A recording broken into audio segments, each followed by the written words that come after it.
Hi.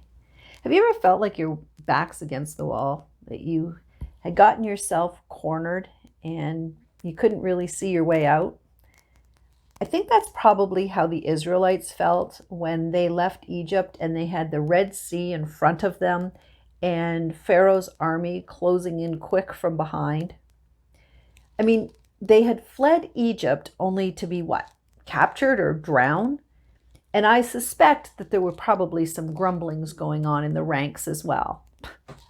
Can you believe this Moses guy drags us out of bed practically in the middle of the night and brings us here to what? Get slaughtered or drowned trying to escape? He should have just left us where we were.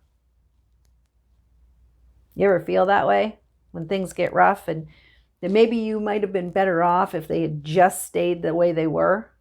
Because in the face of it, it looks like things are getting worse, much worse, and you're afraid. But then Moses does an interesting thing and tells the Israelites not to worry because God has their back. He's going to make a way for them straight through the Red Sea. The waters part, and the people and their livestock just walk on through. So let's jump to the other side of this story for a minute and imagine what it might have been like to be in Pharaoh's army. Ha!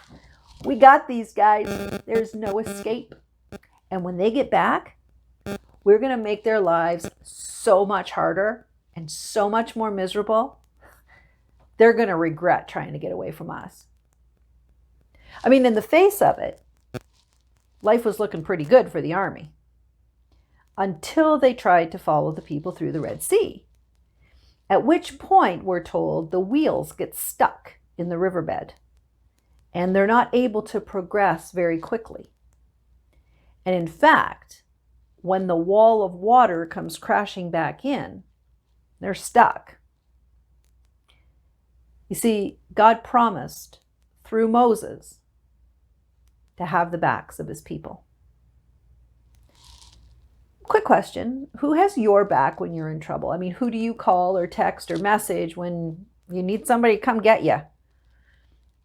When you feel trapped, is there someone that you know for sure will come and help you out?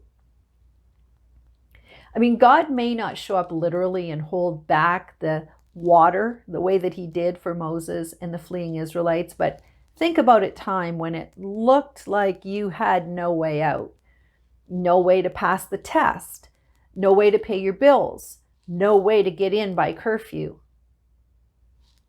And then you did. You passed. There was money in your account. You rolled in with 1 minute to spare.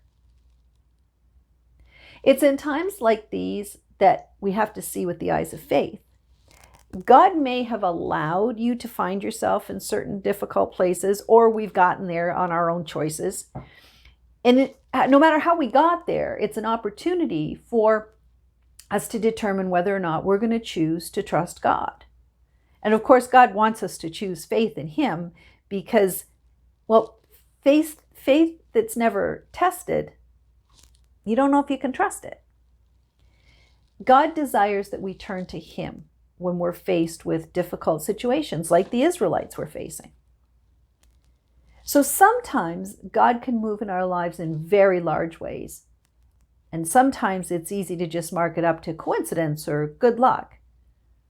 But I would challenge you today to look for God's hand in those little miracles. You might be pleasantly surprised what you find.